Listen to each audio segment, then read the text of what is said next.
तो भाई you operator भाई रोजे सु है और यस पूछेंगे, पहली बात तो गुस्से होएगो और यस पूछेंगे कि रोज़ा में भाई मशीन चलाने में कुछ तकलीफ़ होती है नहीं होती है, क्योंकि भाई रोजे से मशीन चलाना पूरे दिन और रोज़ा रखना और गर्मी का मौसम है।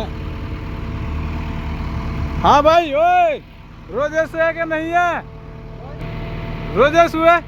कितने रोजे हो गए? कितने रोज? 22। मशीन चलाने में कुछ दिक्कत हो रही है?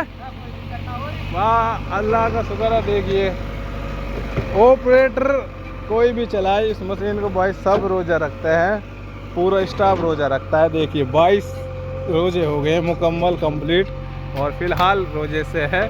और आप भी भाई इस चीज़ को देख सकते हैं कि मशीन चलाकर रोज़ा रख रहा है और बहुत से भाई बिना मशीन चलाकर भी रोज़ा नहीं रख रहे।